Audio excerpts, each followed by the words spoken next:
The rain poured down on the crowded streets of Manhattan as Damien Blackwood's black Rolls-Royce pulled up in front of Le Cirque, the most expensive restaurant in the city. Lightning flashed across the sky, illuminating the faces of people rushing to get inside, away from the storm. Damien checked his Rolex watch, 8 o'clock sharp, right on time for his business dinner. "Wait here," he told his driver, as the doorman rushed to open his car door with an umbrella. At 45 years old, Damien was one of the most powerful men in New York. His real estate empire stretched across 3 continents, and his name appeared regularly on magazine covers. People said he had everything, except a heart. As he stepped out of the car, straightening his $5,000 suit, something caught his foot. He stumbled, nearly falling face first onto the wet sidewalk. Anger flashed in his steel gray eyes as he looked down to see what had dared to get in his way.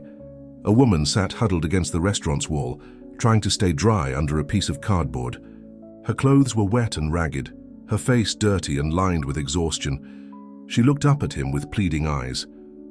"I'm so sorry, sir," she said, her voice barely above a whisper. "I didn't mean to. I haven't eaten in 2 days. Could you spare anything? Even just leftovers?" Damien's lip curled in disgust. He hated beggars. They were a stain on his beautiful city, a reminder of weakness he couldn't tolerate. "Get a job," he snapped, loud enough for others to hear. "Look at you sitting here feeling sorry for yourself, while the rest of us work for our money." A small crowd had gathered, watching the scene. Some people snickered, others looked away uncomfortably. The woman's face burned with shame. "You think you can just sit here in front of a 5-star restaurant and expect handouts?"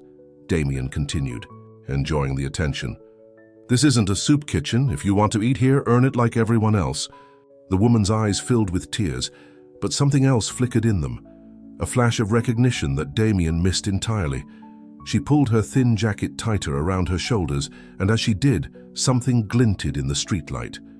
Damien's next cruel words died in his throat. Around the woman's neck hung a delicate gold chain with a heart-shaped locket.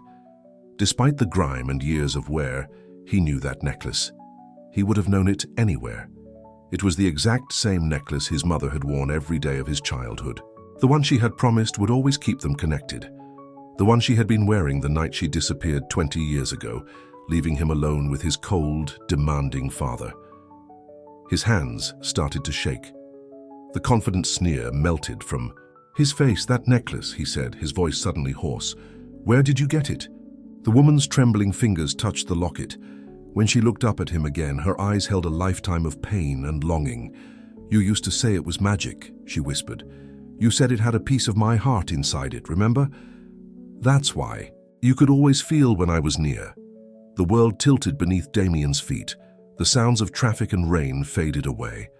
All he could hear was the pounding of his own heart as impossible recognition dawned. "Mom?" The word came out broken like a child's cry. The woman, his mother, gave him a sad smile that he remembered from 1,000 bedtime stories, 1,000 skinned knees, 1,000 moments he had tried so hard to forget. "Hello, my darling boy," she said softly. Damien staggered backward, bumping into his waiting driver.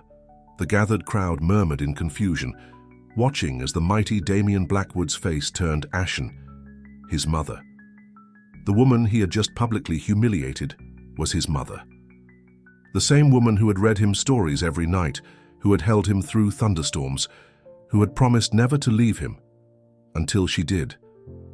But she hadn't left. Something had happened.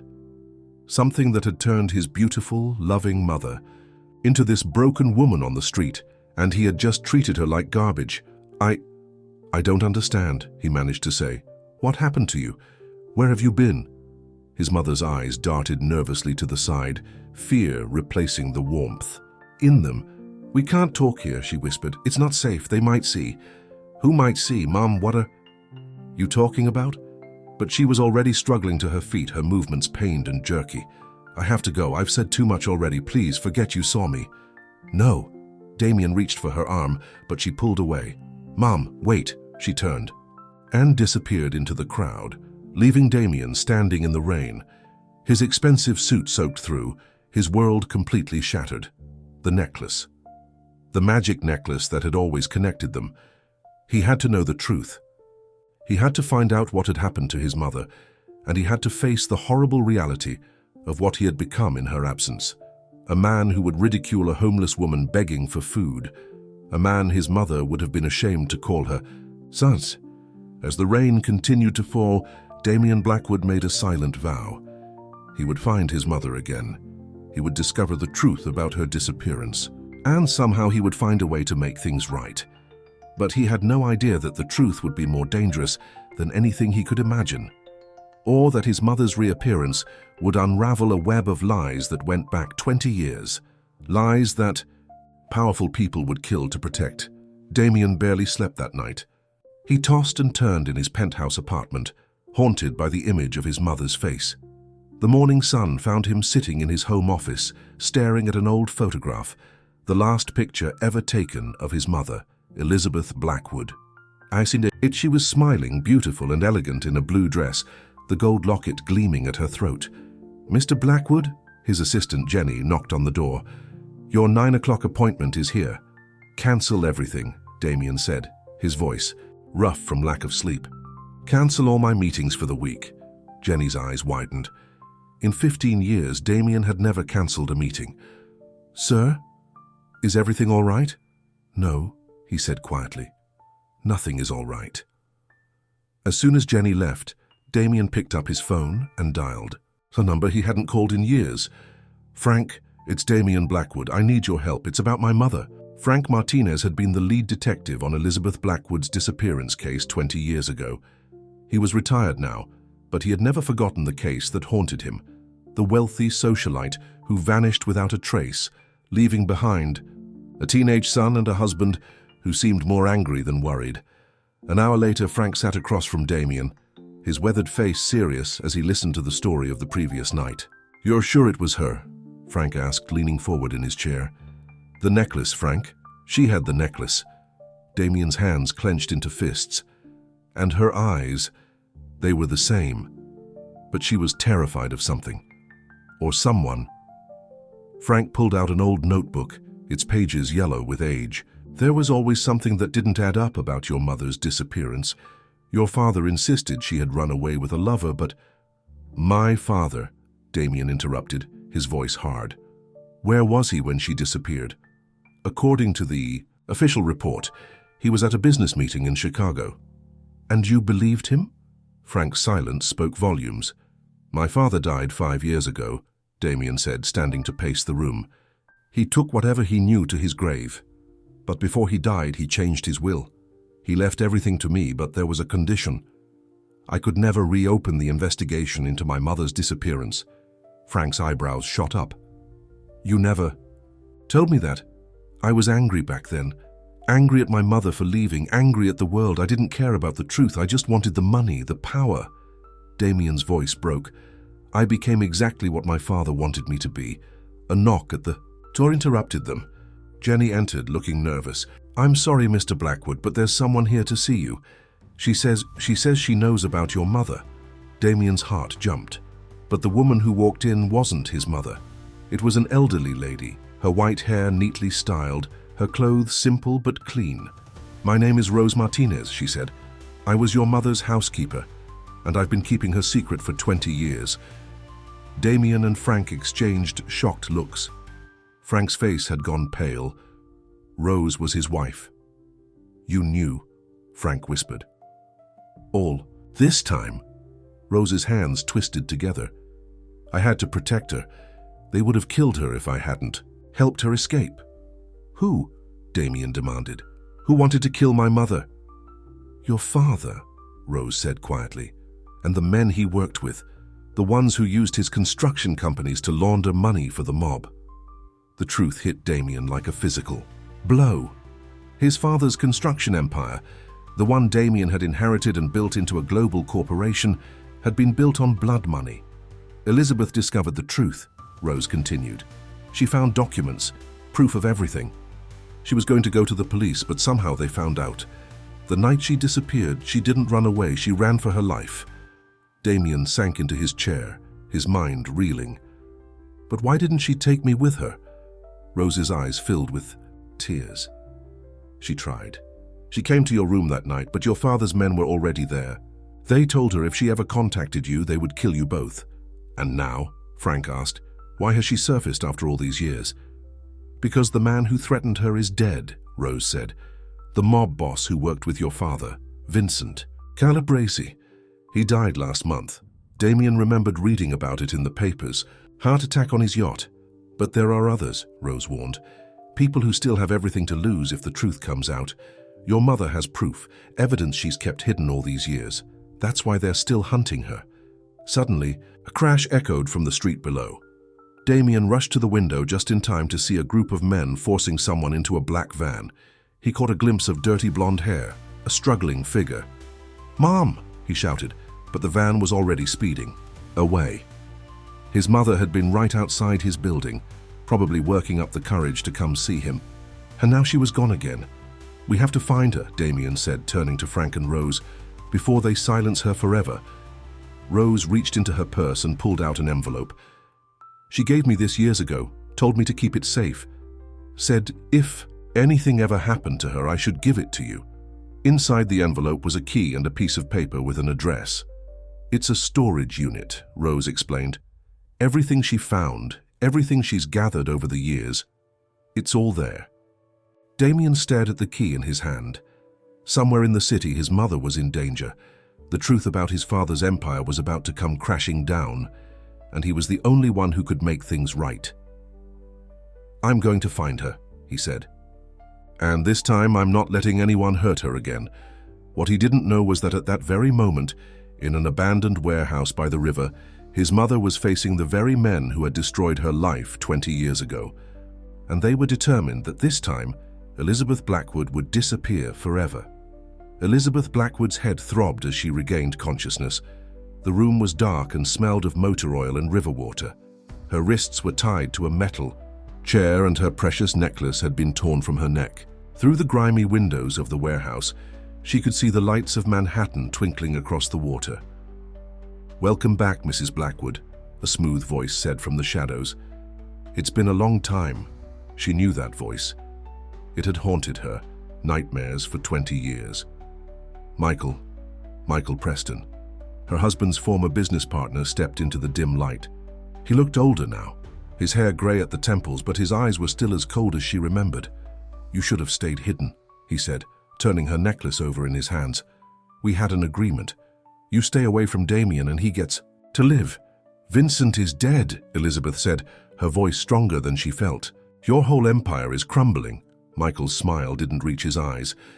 "Vincent was just one piece of the puzzle. The organization is bigger than any one person. Even your late husband knew that." "Richard was a monster," Elizabeth spat. "Just like you. Your husband was a businessman who understood how the world really works." Michael pulled up a chair and sat in front of her. "And your son? He's become quite the businessman himself, hasn't he?" Following in his father's footsteps. Tears filled Elizabeth's eyes. "Damien is nothing like Richard.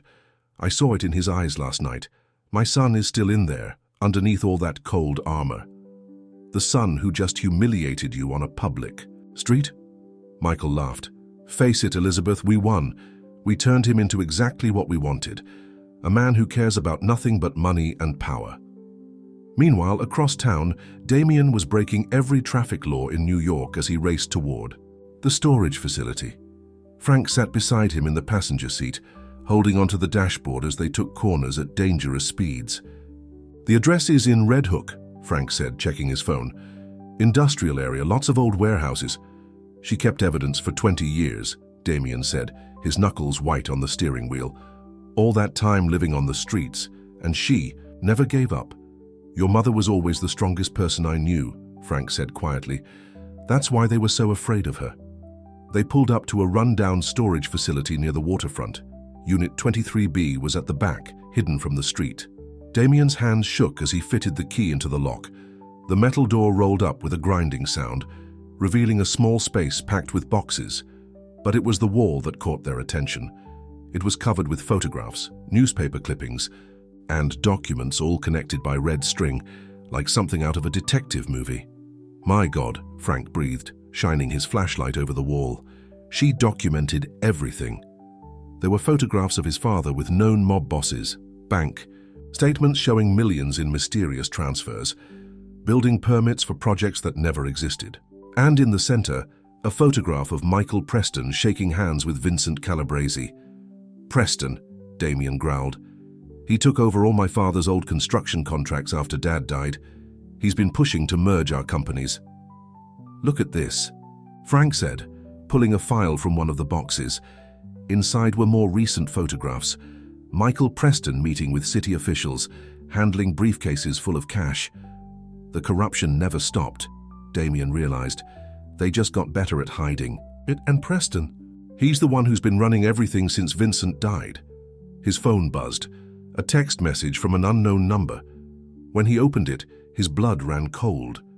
It was a photo of his mother, tied to a chair in what looked like a warehouse. The message read, "Like mother, like son, time to choose, your empire or her life. They have her at one of the warehouses," Damien said, showing Frank the photo. "But there are dozens of them along the waterfront." "Wait," Frank said, studying the image. "Look through the window. You can see the Manhattan skyline. That angle. It has to be from Brooklyn Navy Yard. There's an old Richardson Holdings warehouse there." "Richardson, that was one of my father's shell companies." Damien was already heading for the door. "Call for backup. I'm going there now." "Damien, wait. These people are killers. You can't just—" But Damien was already gone, racing toward his car. All he could think about was his mother, alone and afraid, paying the price for trying to protect him all these years. Back at the warehouse, Michael Preston was losing patience. "Where are the original documents?" he demanded. "The ones that prove the connection to Vincent?" "Gone," Elizabeth said, managing a small smile despite her split lip. "Hidden where you'll never find them." "You think you're protecting Damien?" Michael leaned close, his voice dangerous. "Everything he has, everything he's built, it's all connected to us. When this comes out, he'll lose everything. His reputation, his company, maybe even his freedom. Is that what you want for your son?" Elizabeth met his gaze steadily. "I want him to be free, really free, not just living in a golden cage you built for him." A commotion outside drew Michael's attention. Car doors slammed, voices shouted. "Looks like your son made his choice," Michael said, pulling out a gun. "Too bad it's the wrong one." Elizabeth closed her eyes, thinking of the little boy who used to say her necklace was magic, the boy who had grown into a man she barely recognized, but who she had never stopped loving. "I'm sorry, Damien," she whispered. "I'm so sorry I couldn't protect you better." The warehouse door burst open, and Elizabeth opened her eyes to face whatever came next. But nothing could have prepared her for what she saw, or for how this night would change everything forever. Damien burst through the warehouse door, his expensive suit covered in dirt from climbing the fence. His eyes locked immediately on his mother, tied to the chair, her face bruised but her eyes bright with tears. "Let her go, Preston," Damien demanded, taking a step forward. Michael Preston's gun swung toward him. "Not another step, boy. You're just in time for a little family reunion. Your mother was just telling me how disappointed she is in what you've become." Two of Preston's men moved to block the door behind Damien. The warehouse felt like a trap, closing in around them. "You're wrong," Elizabeth said, her voice shaking. "I was telling him how I never lost faith in you, Damien. Even when I saw you last night, I knew my boy was still in there."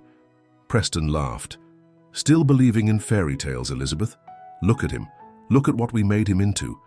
A cold, ruthless businessman who walks past homeless people without a second glance, who builds luxury condos where poor families used to live, who cares about nothing but profit." "That's not true," Damien said, but his voice wavered. Everything Preston said was true, wasn't it? He had become exactly what they wanted. "No?" Preston raised an eyebrow. "Then let's play a game. I'll make you the same offer I made your father 20 years ago. Choose your empire or your mother's life." "Richard chose the empire," Elizabeth said softly. "He chose it every time." Damien's mind raced back to his childhood. The missed birthdays, the cold silences, the way his father had, seemed almost relieved when his mother disappeared. Had it all been a choice? "The documents your mother stole," Preston continued, "they don't just implicate us, They prove that every major project your company has built in the last 5 years was funded with dirty money. Money laundering, bribes, kickbacks, it's all there. If these documents get out, you lose everything. You're lying, Damien said, but he knew it was true. He had seen the proof in the storage unit. Am I? Who do you think arranged all those convenient zoning changes? Those quick permit approvals? The unions that suddenly became so cooperative? Your father built this system, and you inherited it. You're as much a part of it as we are. Elizabeth struggled against her ropes. Damien, listen to me. I lived on the streets for 20 years to protect you. I watched from a distance as they turned you into someone you're not. But you can choose differently. You can be better than your father. Shut up! Preston pressed the gun to Elizabeth's temple. Choose, Damien. Your empire or her life. And choose fast. Damien looked at his mother, really looked at her for the first time. Her clothes were ragged, her face lined with years of hardship, but her eyes were exactly as he remembered, full of love, even now. He thought about his life, the penthouses, the cars, the power, all built on a foundation of lies and blood money, all inherited from a father who had chosen wealth over love, power over family. I choose. Damien's hand moved slowly to his jacket pocket. Preston's finger tightened on the trigger. Choose carefully, boy, but instead of a weapon, Damien pulled out his phone. With trembling fingers, he pressed a button. What are you doing? Preston demanded. Sending everything to the press, Damien said. All the documents from the storage unit. I photographed everything. It's going to every major newspaper right now. You're bluffing, Preston snarled, but fear flickered in his eyes. Am I? Check your phone. It should be hitting the news sites any minute. One of Preston's men pulled out his phone. Boss, he's not bluffing, it's everywhere. FBI's already making statements. Preston's face contorted with rage. He swung the gun toward Damien. You idiot, he shouted. You just destroyed everything your father built. No, Damien said calmly. I just destroyed everything you built. My father, my real father, died the day he chose you over his family. The warehouse door burst open again. Frank Martinez led a team of FBI agents into the building, guns drawn. FBI, drop your weapons. What happened next seemed to unfold in slow motion. Preston's gun swung back toward Elizabeth. Damien lunged forward. A shot rang out. Elizabeth screamed as Damien fell, red blooming across his white shirt. FBI agents tackled Preston and his men. Frank rushed to untie Elizabeth, while others called for an ambulance. Damien! Elizabeth fell to her knees beside her son, pressing her hands against his wound. Please, no, I can't lose you again. Damien looked up at his mother, managing a small smile despite the pain. The necklace, he whispered. Where is it? Preston had dropped it in the chaos. Frank found it on the floor and handed it to Elizabeth. She clasped it around her neck with shaking hands. You always said it was magic, Damien said, his voice growing weaker, that it would keep us connected. It did, Elizabeth sobbed. All these years it did, and it brought you back to me. Please, stay with me now. The wail of sirens filled the air. Red and blue lights flashed through the warehouse windows. Elizabeth held her son's hand, the golden heart of her necklace glowing in the chaos of lights. I'm proud of you, she whispered. You chose love. You chose differently. Damien squeezed her hand weakly as paramedics rushed in. I chose you, Mom. I finally chose you. As they loaded Damien into the ambulance, Elizabeth climbed in beside him, still holding his hand. The necklace that had kept their connection alive for 20 years glinted in the night, its heart-shaped locket holding more magic than either of them had ever imagined. Behind them, FBI agents led Preston and his men away in handcuffs. The empire, built on lies, was crumbling, but something stronger was rising from its ashes. The love between a mother and son, unbroken by time, unshattered by greed, finally free to grow in the light of truth. The next morning, sunlight streamed through the windows of Mount Sinai Hospital's private wing. Elizabeth sat beside Damien's bed, still wearing her ragged clothes, refusing to leave even when nurses tried to convince her to go home and rest. Her golden necklace caught the morning light, throwing tiny reflections on the white hospital walls. Mrs. Blackwood, a gentle voice called from the doorway. It was Rose Martinez carrying a small suitcase. I brought you some clean clothes, and there's someone here who wants to see you both." Behind Rose stood Jenny, Damien's assistant, her eyes red from crying. She was clutching a stack of newspapers. "How is he?" Jenny asked, moving to the other side of Damien's bed. "The doctors say he'll recover," Elizabeth said, her voice rough from exhaustion. "The bullet missed any vital organs. He was lucky." Jenny spread the newspapers on the bedside table. Every major paper in New York had the same headline: Blackwood. Empire built on blood money. Smaller headlines underneath read, "Missing socialite found after 20 years" and "FBI arrests construction mogul in massive corruption case." "The office is chaos," Jenny said. "Reporters everywhere. The FBI has seized all the company computers. The board is threatening to sue. And," she hesitated, "most of our major projects have been suspended pending investigation." Elizabeth's hand tightened on Damien's. He knew what he was giving up. He chose truth over power. "Mum?" Damien's voice was weak, but his eyes fluttered open. "You're still here?" "Of course I'm still here," Elizabeth smiled through her tears. "I'm never leaving you again." Jenny cleared her throat. "Mr. Blackwood, I hate to bring this up now, but there are some decisions that need to be made. The company—" "Let it fall," Damien said firmly. "All of it. We'll build something new. Something honest." A knock at the door interrupted them. Frank Martinez entered, looking tired but satisfied. "Preston is singing like a bird," he announced. "Trying to cut a deal. He's naming names, judges, politicians, everyone who was part of the scheme. The whole corrupt system is coming down." "Good," Damien said. "What about the workers, the innocent employees?" "I've been thinking about that," Jenny said, pulling out her tablet. "Most of our legitimate projects, the ones without any connection to Preston's network, we could spin those off into a new company. Start fresh." Elizabeth watched her son's face carefully. "Are you sure you want to start over? It won't be easy." Damien managed a small laugh that turned into a wince of pain. "Nothing worth doing ever is, right? Isn't that what you used to tell me?" Rose stepped forward, reaching into her purse. "I have something else that belongs to you, Elizabeth. Something I've been keeping safe all these years." She pulled out a small, worn leather diary. Elizabeth gasped.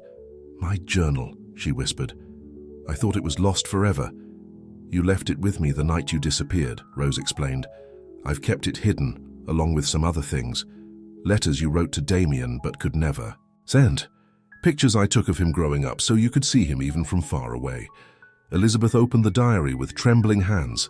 Inside were not just her memories, but photographs tucked between the pages. School pictures of Damien, newspaper clippings about his success, even a few blurry photos taken from a distance, a mother's desperate attempts to stay connected to her child. "Every time I saw your picture in the papers," Elizabeth told Damien, "I cut it out. Every time you opened a new building, I was there in the crowd, watching from far away. I saw you grow into such a powerful man, but it broke my heart to see you becoming so cold." "Like Dad," Damien said quietly. "No," Elizabeth shook her head. "You were never like him. You just lost your way for a while, but you found your way back." Jenny's tablet chimed with a news alert. "They've arrested 3 more executives," she reported, "and the DA is announcing a full investigation into every major construction project in the city." "The house of cards is falling," Frank said. 20 years of corruption finally exposed. "But at what cost?" Jenny asked, looking around the hospital room. "You've lost everything." Damien reached for his mother's hand, touching the golden necklace that had brought them back together. "No," he said firmly. "For the first time in 20 years, I have everything that matters." Elizabeth leaned down to kiss his forehead, just like she used to when he was small. "We both do." Outside the hospital window, the city skyline stretched. Into the distance, a forest of glass and steel towers, many of them bearing the Blackwood name. Soon those signs would come down.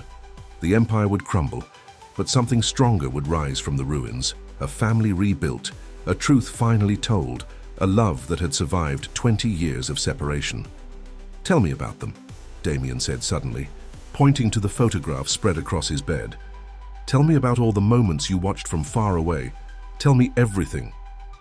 Elizabeth smiled. picking up a faded photograph of a teenage Damien at his high school graduation. "Well," she began, "this day I stood at the very back of the auditorium. You couldn't see me, but I saw you.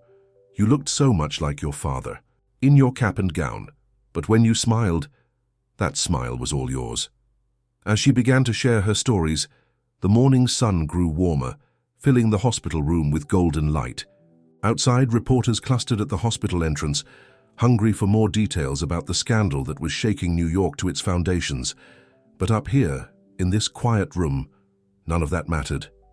A mother and son, separated by greed and reunited by love, had all the time in the world to rebuild what had been lost. And around Elizabeth's neck, the necklace that had kept their connection alive all these years continued to shine, its heart-shaped locket holding not just memories now, but promises of a future where truth and love would always matter more than power and wealth. 2 weeks later, Damien stood at the window of his penthouse apartment, looking out at the city he barely recognized anymore. His arm was still in a sling, but he was healing well. The same couldn't be said for his company's reputation. "More resignation letters," Jenny said, placing a stack of papers on his desk. "Half the board has quit now." "Let them go," Damien replied, not turning from the window. "We don't need people who were part of the old system." Elizabeth sat on the leather couch, looking out of place in her new clothes. Rose had taken her shopping, insisting she needed a proper wardrobe now that she was back in her son's life. But 20 years of living on the streets had left their mark. She still flinched at sudden noises, still hoarded food in her pockets, still seemed uncomfortable with luxury. "The FBI wants to interview you again," Frank said, entering the room with coffee cups for everyone. "They're building a strong case against Preston, but they need more details about the early years." Elizabeth's hands trembled slightly as she took the coffee. "I'll tell them everything about Richard's meetings with Vincent, about the threats, about the night they caught me trying to get evidence from the office safe."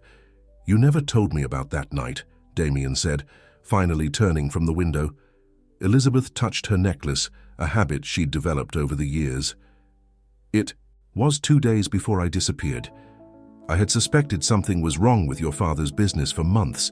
The mysterious meetings, the cash deliveries late at night, the way he would argue in whispers on the phone." She took a deep breath, lost in memories. "That night I waited until he was asleep. I knew the combination to his office safe. It was your birthday. Inside I found documents, photographs, proof of everything. But as I was copying them, Preston showed up." "What happened?" Damien asked softly, sitting beside her. "He caught me. Said I was trying to destroy everything your father had built. Said I was putting you in danger, just by knowing too much." Elizabeth's voice cracked. 2 days later, they came to our house, said if I didn't disappear, they would make you disappear instead. A tragic accident, they said, like the ones that happened to other people who got in their way."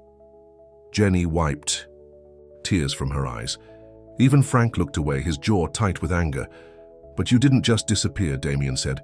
"You stayed close, watching over me." Elizabeth nodded. "I lived in shelters, on the streets, moving around so they wouldn't find me. But I could never leave New York. I had to know you were safe."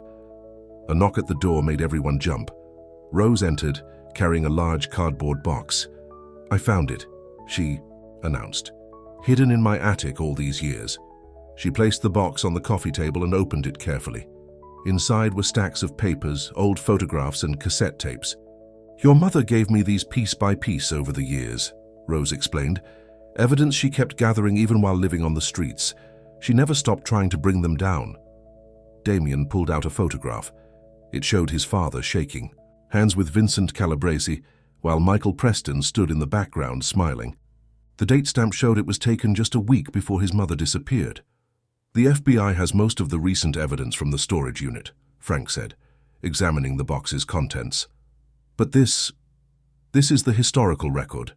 This proves how far back the corruption went, and how many people were involved," Elizabeth added. "Judges who approved permits without question, politicians who changed zoning laws overnight, union leaders who suddenly dropped their demands." Jenny's tablet chimed again, another news alert. "They've arrested Judge Hamilton," she reported. "He was about to flee the country." "Hamilton?" Damien's face darkened. He approved every major project we had in the last 3 years. Because Preston owned him, Frank explained. The whole system was rigged. Honest developers couldn't compete because they were playing by rules that didn't really exist. Elizabeth touched her son's arm gently. That's why I had to keep fighting. Not just for justice, but for you. I watched you getting pulled deeper and deeper into their world, becoming more like them every day. I couldn't let them steal your soul like they stole your father's. Damien looked at the empire he had inherited and helped build. An empire now revealed to be nothing but a beautiful facade hiding ugly truths. Every luxury in this penthouse had been paid for with dirty money. Every award on his wall celebrated achievements built on corruption. We'll make it right, he said firmly. Every project, every deal, we'll examine them all, any that were part of their scheme we'll shut down. Any that were clean we'll rebuild under a new company. Honest work, honest profits. It won't be easy, Jenny warned. The headlines alone have cost us millions. Most of our investors are pulling out. Good, Damien smiled. We'll find new investors, ones who care about more than just profits. Elizabeth watched her son with pride.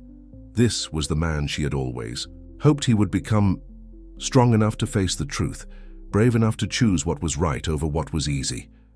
There's something else you should see, Rose said, reaching deeper into the box. She pulled out a smaller box, wrapped in faded paper. Elizabeth gasped. You kept it all these years? What is it? Damien asked, with trembling fingers. Elizabeth unwrapped the package. Inside was a child's drawing protected in a plastic sleeve. It showed a stick figure family, a mother, a father, and a small boy. Around the mother's neck was a golden heart. You drew this, Elizabeth said softly. The day before everything fell apart. You said it was magic, just like my necklace, that as long as we had it, we would always be a family. Damien touched the old drawing, remembering the little boy who had believed in magic and happy endings. That boy had been buried under years of his father's influence, Preston's manipulation, and the weight of an empire built on lies. But now, looking at his mother's face, seeing the love that had survived 20 years of hardship, he felt that boy stirring again. The part of him that believed in something more important than money and power. The part that believed in love, in truth, in the magic of a mother's heart. The next morning brought more challenges. Damien sat in his home office watching the morning news coverage of his father's empire crumbling. Elizabeth made coffee in the kitchen, still getting used to the luxury appliances after so many years of living rough. Breaking news, the TV anchor announced. Michael Preston has agreed to testify against his former associates in exchange for a reduced sentence. Sources say his testimony could implicate dozens of prominent figures in New York's real estate and political circles. The doorbell rang, making Elizabeth jump. Old habits died hard. She still expected danger around every corner. It's okay, Mom, Damien said gently. It's just Amy Chen from the district attorney's office. She's here to take your official statement. Amy Chen was a sharp-looking woman in her 40s, carrying a briefcase full of files. She set up her recording equipment, while Elizabeth settled nervously on the couch. Mrs. Blackwood, Amy began, I know this is difficult, but we need to understand everything that happened 20 years ago. Start from the beginning. Elizabeth touched her necklace for courage. I met Richard Blackwood at a charity gala. He was charming, successful, everything a young woman could want. We got married 6 months later and Damien was born a year after that. When did you first suspect something was wrong? It was little. Things at first, late-night phone calls, meetings that couldn't be discussed. But then I started noticing patterns. Every time we had problems with building permits or union contracts, Richard would have a private meeting with Vincent Calabresi. Suddenly, all the problems would disappear. Damien listened intently. He had never heard the full story of how his father's corruption began. One night, Elizabeth continued, I overheard Richard arguing with Preston about cleaning the money properly. That's when I started looking closer at the company books. And what did you find? Amy asked, taking notes. Construction costs that made no sense. Buildings that cost twice what they should have. Shell companies moving millions of dollars through fake contracts. It was all there, hidden in plain sight. Jenny entered the room quietly, handing Damien a stack of urgent messages. The phones hadn't stopped ringing since the scandal broke. "The press wants statements," Jenny whispered, "and the mayor's office called. They're launching their own investigation into every building permit issued in the last 10 years. Damien nodded absently, focused on his mother's story. "The night everything changed," Elizabeth was saying, "I had finally gathered enough evidence. Photographs, documents, recordings. I was going to take it all to the FBI the next morning. But somehow they knew." Her hands started shaking. Damien moved to sit beside her, taking her hand in his. "Preston was waiting in our house when I got home." Elizabeth's voice trembled. "He showed me pictures. Pictures of Damien at school, at soccer practice, everywhere. Said it would be a shame if something happened to such a promising young man." Amy leaned forward. "Did he specifically threaten Damien's life?" "He said accidents happen all the time in construction sites, that children sometimes wander into dangerous places, that Richard had a choice to make, his family or his empire." "And when Richard chose the empire," Elizabeth's voice broke. "Dad knew," Damien asked, his face pale. "He knew they threatened to kill me?" Elizabeth nodded sadly. "He said it was for the best, that this way the family name would survive, the empire would grow. He said sometimes sacrifices had to be made." "Bastard," Damien whispered. Amy's phone buzzed. She checked it quickly. Preston just implicated Judge Hamilton in at least 30 cases of permit fraud. The whole system is unraveling. "Good," Elizabeth said firmly. "Let it all come out. Every dirty deal, every threat, every life they ruined." The TV was still running. In the background, a new headline scrolled across the bottom. "FBI raids law offices connected to Blackwood construction." "They're searching Carlton and Reed," Jenny reported, reading from her tablet. "Your father's old law firm." "They'll find more evidence there," Elizabeth said. "Richard kept copies of everything. He called it his insurance policy." "Against whom?" Amy asked. "Everyone. He never trusted anyone completely, not even Preston. That's why he was so powerful. He had dirt on everyone who ever made a deal with him." Damien stood and walked to the window, looking out at the city he thought he knew. How many of those gleaming towers held dark secrets? How many lives had been destroyed to build his father's empire? "Mrs. Blackwood," Amy said gently, "we'll need you to testify. Against Preston, against the others when we find them. It won't be easy. I've lived on the streets for 20 years to protect my son," Elizabeth replied. "Nothing they can do to me now is worse than what they've already done." The doorbell rang again. This time, it was Frank and Rose, carrying more boxes from their attic. "We found something else," Rose said excitedly. "Old security tapes from the Blackwood building. Elizabeth gave them to me for safekeeping." Frank set up a laptop to play one of the tapes. The grainy footage showed Richard Blackwood's office 20 years ago. Vincent Calabrese was there, along with Preston and several other men Damien recognized as prominent developers. "This was the night they formed their partnership," Elizabeth explained. "The night my husband sold his soul. They watched as money changed hands, documents were signed, and handshakes sealed corrupt deals." Richard Blackwood sat at his desk, looking pleased with himself as he became part of the criminal enterprise that would make him a billionaire. "I remember that night," Damien said quietly.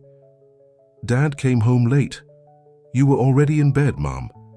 He came to my room, sat on the edge of my bed, said he'd done something important, something that would secure my future." Elizabeth squeezed his hand. "He secured you a prison of wealth and lies, but you broke free. You chose differently." Amy's phone buzzed again. "Preston's lawyer called. He's ready to give up everything, names, dates, bank accounts. Says he wants to make things right." "No," Elizabeth said firmly. "He wants to save himself. There's a difference." Damien looked at his mother, this strong, incredible woman who had sacrificed everything to protect him and fight for the truth. Then he looked at the TV, where his father's portrait hung in the background as reporters discussed the growing scandal. Two paths. Two choices. His father had chosen power over love, wealth over truth. But standing here now with his mother's hand in his and the evidence of decades of corruption laid bare before him, Damien knew he would spend the rest of his life trying to make different choices. The golden necklace caught the morning light, its heart-shaped locket a reminder that some things were worth more than all the money and power in the world. Some things, like truth and love, were worth sacrificing everything for. "Tell them everything, Mum," he said softly. "It's time for the whole truth to come out." The days that followed were a whirlwind of revelations and changes. Elizabeth's testimony sent shockwaves through New York's business and political circles. Each day brought new arrests, new scandals, new faces of powerful people being led away in handcuffs. Damien sat in what used to be his father's office, now stripped of the imposing portrait that had hung behind the desk. Elizabeth stood by the window, looking out at the city stretching below them. "The contractors for the Chelsea project called," Jenny announced, entering with her ever-present tablet. "They want to know if we're still moving forward." "Is it clean?" Damien asked. "No connection to Preston or my father's old network." Jenny checked her notes. "It's one of the few. Small company, family-owned. They actually lost several bids to Preston's preferred contractors over the years." "Then yes, we move forward. But under the new company name." The decision to rename the company had been one of the first changes. Blackwood Construction was dead, its reputation destroyed. In its place would rise Phoenix Development, a symbol of rebirth from the ashes of corruption. "Mr. Blackwood," a young intern appeared at the door. "There's someone here to see you, says she's an old friend of your mother's." The woman who entered was elderly, dressed simply but neatly. Elizabeth turned from the window and gasped. "Martha?" "Martha Klein." The old woman smiled, tears in her eyes. "Hello, Beth, it's been a long time." The two women embraced, both crying. Damien watched, confused. "Martha ran the women's shelter on 42nd Street, Elizabeth explained, wiping her eyes. "She gave me a place to stay that first night, when I had nowhere else to go." "And many nights after," Martha added. "When I saw the news, I could hardly believe it." "All these years you were Elizabeth Blackwood." Elizabeth touched her necklace. "I was just Beth there, a scared woman running from danger." "The strongest woman I ever met," Martha corrected. "Even with nothing, you helped other women at the shelter, taught them to read, helped them find jobs." Damien listened, learning yet another piece of his mother's hidden life. "That's actually why I'm here," Martha continued. "The shelter, we're losing our building. New owners want to turn it into luxury condos." Elizabeth's face hardened. "Preston's company? Through a shell corporation, yes, but now that he's in jail..." Martha's voice trailed off, hopefully. Damien was already reaching for his phone. "Jenny, get me the paperwork on that property. Martha, the shelter isn't going anywhere. In fact, I think it's time we started a proper foundation." "Mom, would you like to run it?" Elizabeth stared at her son. "Me? Who better? You've lived it. You know what people really need. And it's time the Blackwood name stood for something good. In this city." Before Elizabeth could respond, Frank burst into the office. "Turn on the news," he said breathlessly. "Preston's talking, really talking." Jenny grabbed the remote, and the office TV flickered to life. Michael Preston sat at a table surrounded by lawyers, his face haggard. "Richard Blackwood wasn't just a participant in our organization," Preston was saying. "He was its architect. He designed the whole system, the shell companies, the kickbacks, the threats. He kept files on everyone, insurance he called it. And the night Elizabeth Blackwood disappeared..." Elizabeth sank into a chair, her hand clutching her necklace. "Richard ordered it," Preston continued. "His own wife. Said she was a liability. Said it would be better for everyone if she just vanished. We were supposed to make it look like an accident, but she escaped. After that, Richard used her disappearance to his advantage, played the grieving husband, gained public sympathy. It helped him build his empire even bigger." The room was silent except for the TV. Damien knelt beside his mother's chair. "Mom, are you okay?" Elizabeth nodded slowly. "I always wondered if he gave the order himself. Now I know." She turned to Martha. "You remember that night? When I showed up at the shelter?" Martha nodded. "Soaking wet, shaking like a leaf. Said someone was trying to kill you. We thought you were just scared of an abusive husband. If you hadn't taken me in, hidden me when those men came looking..." Elizabeth shuddered at the memory. "That's why we need shelters," Martha said firmly. "Safe places for women running from danger. But with Preston's company taking over properties, not anymore, Damien interrupted. Jenny, get our lawyers on it. I want a complete list of every property Preston's company acquired for development. We're going to turn them into shelters, halfway houses, affordable housing, whatever the community needs. The board won't like that, Jenny warned. It's not profitable. The board can't stop me anymore. I own controlling interest now that Preston's shares have been seized. Damien smiled. Besides, who says doing good can't be profitable? We'll structure it as a social enterprise. Tax benefits, government grants, private partnerships with ethical investors. Elizabeth watched her son with pride. This was what she had dreamed of during those long years on the streets. Not just exposing the truth, but seeing Damien become the man she had always known he could be. Martha, she said suddenly, would you like to help with the foundation? Your experience running the shelter. I'd be honored, Martha smiled, but only if you're in charge, Beth. Or should I say, Mrs. Blackwood? Elizabeth shook her head. Just Beth is fine. I've spent 20 years being just Beth. It taught me what really matters. On the TV, Preston was still talking, unraveling 2 decades of corruption. But in that office, something new was being built, a legacy of hope rising from the ruins of greed. Damien watched his mother and Martha begin to plan, their eyes bright with possibilities. The necklace caught the light as Elizabeth gestured, its heart-shaped locket a symbol not just of the past now, but of the future they would build together. A future where the Blackwood name would mean something different. Something better, something true. 3 months had passed since the night Elizabeth and Damien were reunited. The morning papers no longer carried headlines about the scandal. New controversies had taken its place. But the changes in the Blackwood family were just beginning. Elizabeth stood in front of the mirror in her new apartment, just down the hall from Damien's penthouse. She hardly recognized herself sometimes. The well-dressed woman staring back at her seemed so different from the homeless woman she'd been for 20 years. But her golden necklace remained the same, a bridge between her past and present. The first shelter opens today, Damien said, entering her apartment with coffee and bagels. It had become their morning routine, breakfast together, making up. For lost time. Martha called earlier, Elizabeth smiled. She says everything's ready. The women are so excited about the new facilities. The former Preston Properties building on 42nd Street had been transformed.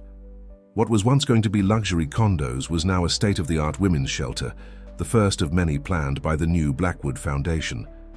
The reporters will be there, Jenny reminded them, coming in with her tablet. They're calling it your first public appearance together since the scandal. Elizabeth's hands trembled slightly as she poured cream in her coffee. Even after 3 months, crowds still made her nervous. You don't have to speak if you don't want to, Damien said gently. No, I need to, Elizabeth said firmly. These women, they need to know they're not alone, that there's hope. A knock at the door announced Rose's arrival. She carried a garment bag. I thought you might want to wear this today, Rose said, unzipping the bag to reveal a simple but elegant blue dress. Elizabeth touched the fabric softly. It's beautiful. It's the color you were wearing the day I first met you, Rose smiled. At the shelter, remember? You were helping that young girl fill out job applications. Sarah, Elizabeth remembered. She had 2 small children. Wonder whatever happened to her. Why don't you ask her yourself? Another voice said from the doorway. A well-dressed woman in her 40s stood there, 2 teenagers beside her. Elizabeth's hand flew to her mouth. Sarah? The woman stepped forward, tears in her eyes. When I saw you on the news, I couldn't believe it. The woman who helped me get my first real job, who taught my kids to read, was Elizabeth Blackwood. The teenagers, a boy and a girl, smiled shyly. Mom says you saved our lives, the girl said. Elizabeth hugged Sarah tightly. You saved mine too, giving me purpose when I had nothing else. She did that for so many women, Martha added, joining them. Even homeless herself, she never stopped, helping others.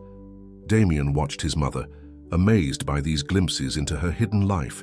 While he had been building an empire of steel and glass, she had been building something far more valuable, a network of hope and support for those in need. Ms. Klein, Jenny interrupted softly. The cars are here to take us to the shelter. They rode in comfortable silence through the city streets. Elizabeth looked out the window, remembering all the times she had walked these same streets, invisible to the world. Now those memories would help her make a difference. The shelter looked nothing like the rundown building it had been. Fresh paint, new windows, and a sign that read, Phoenix House. A Blackwood Foundation project transformed the facade. A crowd had gathered, reporters, cameras, and dozens of women who had heard about the shelter's reopening. Martha moved through them, greeting old friends and welcoming new faces. "Ready?" Damien asked his mother as they stepped out of the car. Elizabeth touched her necklace, drawing strength from it as she had for 20 years. Ready. They walked to the podium together. Camera flashes exploded around them, but Elizabeth kept her eyes on the women in the crowd, the ones who needed to hear her message most. 20 years ago, she began, her voice clear and strong. I ran from danger with nothing but the clothes on my back and this necklace around my neck. Martha Klein and this shelter saved my life. Today, we're not just reopening a shelter, we're starting a movement. She looked at her son, standing proud beside her. The Blackwood name once stood for power built on corruption. Now, it will stand for something else: hope, healing, and second chances. Sarah and her children stood in the front row, smiling encouragement. Behind them, Jenny wiped tears from her eyes, while Frank and Rose held hands, watching their friends finally find peace. To every woman out there who's running from danger, who's lost everything, who thinks she's alone, Elizabeth continued, I want you to know something. Your story isn't over. Your life has value. And there are people who will help you find your way back to yourself. She unclasped her necklace, the one that had kept her connected to hope all these years. From her pocket, she took out another one, identical but new. This necklace helped me remember who I was during the darkest times, she said, putting her original necklace back on. So today, we're starting a new tradition. She held up the new necklace. Every woman who comes through these doors will receive one of these. A reminder that she's not alone, that she's connected to a community of survivors, that she has value beyond measure. Martha stepped forward with a box containing dozens of golden heart-shaped lockets. One by one, the women in the crowd came forward to receive them. Damien watched as his mother embraced each woman, whispering words of encouragement. The reporters' cameras captured it all, but this wasn't for show. This was real as the love that had survived 20 years of separation, as real as the truth that had finally set them free. Your mother is amazing, Jenny said softly. She always was, Damien replied. I just forgot that for a while. The morning sun caught the golden hearts around so many necks now, creating a constellation of hope. Elizabeth's necklace had once been a secret symbol of loss and separation. Now it was being transformed, like everything else in their lives, into something new and beautiful, a symbol of healing, connection, and the power of starting over. 1 year had passed since the night a golden necklace brought a mother and son back together. The morning sun streamed through the windows of Phoenix House as Elizabeth arranged flowers in the front lobby. Around her neck, the heart-shaped locket gleamed as brightly as ever. The last of Preston's properties has been converted, Jenny announced, walking in with her tablet. The Brooklyn building is ready to open next week. Elizabeth smiled. In just 1 year, they had transformed 12 former Preston Properties buildings into shelters and affordable housing complexes. Each one represented a victory over the corruption that had once ruled the city. How many women have we helped so far? Elizabeth asked, though she knew the number by heart. Over 300, Jenny replied proudly. And that's just in the shelters. The job training program has placed another 200 in stable employment. The front door chimed as Damien walked in, carrying coffee for everyone. He did this every morning now, no longer the cold businessman who would walk past people in need without a second glance. Mom, you won't believe who I just ran into, he said, grinning. Remember Judge Hamilton, the one who approved all Preston's illegal permits? Elizabeth nodded, her hand automatically touching her necklace. He's working as a crossing guard now, part of his community service. Damien laughed. Helping school children cross the street in front of one of our new housing complexes. Life has a way of coming full circle, Martha said, joining them. She wore one of the golden heart necklaces, too. Elizabeth had insisted on giving her one. The sound of children's laughter drifted in from the playground behind the building. What had once been a vacant lot was now a safe space for the families. Living at Phoenix House, the FBI called, Frank announced, entering with Rose. They're finally closing the investigation. Preston's testimony led to 67 convictions. The whole corrupt network is gone. Elizabeth sat down on one of the lobby's comfortable couches, overwhelmed by how much had changed. A year ago, she had been sleeping in doorways, watching. Her son from afar, carrying the weight of secrets that had haunted her for 20 years. "I have something to show you," Damien said, sitting beside her. He pulled out his phone and showed her a news article. The headline read, "Phoenix Development named Most Ethical Company of the Year." "They specifically cited our commitment to community development and affordable housing," Jenny added. "3 other major developers have started copying our model. Your father would have hated that," Elizabeth said softly. "Good," Damien replied. "Everything he built was based on lies. Everything we're building is based on truth." Sarah walked in, now the manager of Phoenix House's job training program. Around her neck, like everyone else who worked there, was a golden heart. "The new resident just arrived," she announced. "The one from the hospital?" Elizabeth stood immediately. They had received a call the day before about a woman fleeing an abusive situation, currently recovering in the hospital. Just like Martha had done for Elizabeth all those years ago, Phoenix House would give her a fresh start. "I'll talk to her," Elizabeth said. She walked to the intake room where a young woman sat nervously, her hospital bracelet still on her wrist. Elizabeth's heart ached, remembering how it felt to be so scared and alone. "Welcome to Phoenix House," she said warmly, sitting across from the woman. "I'm Beth." The woman looked up, her eyes full of tears. I don't know what to do. I lost everything." Elizabeth reached into her desk drawer and pulled out a small box. Inside was a golden heart necklace, identical to the one she wore. "Let me tell you a story," she said, holding out the necklace. "About how sometimes losing everything can lead you back to yourself. About how the darkest moments can lead to the brightest beginnings. And about how a simple necklace can remind you that you're never really alone." As she clasped the necklace around the woman's neck, Elizabeth could hear the busy sounds of Phoenix House around them. Children playing, women laughing, lives being rebuilt. Through the window, she could see Damien talking to Frank and Jenny, planning their next project. The mighty Blackwood Empire had crumbled, but something far stronger had risen in its place. An empire built not on corruption and fear, but on compassion and truth. An empire that measured its wealth not in dollars, but in lives transformed. Elizabeth touched her own necklace, remembering the little boy who had once called it magic. He had been right all along. The magic wasn't in the golden heart itself, but in what it represented. The unbreakable bond between mother and son, the power of love to survive even the darkest times, and the truth that had finally set them all free. The young woman touched her new necklace, hope beginning to shine in her eyes. Outside, the morning sun caught hundreds of golden hearts worn by the women of Phoenix House, creating a constellation of second chances. And so the story that began with a chance encounter on a rainy night, when a lost son failed to recognize his mother, had become something more. A testament to the power of truth, the strength of love, and the magic that happens when we choose to build something beautiful from the ashes of the past. In the end, the necklace that had kept a mother's hope alive for 20 years had become a symbol of hope for hundreds of women.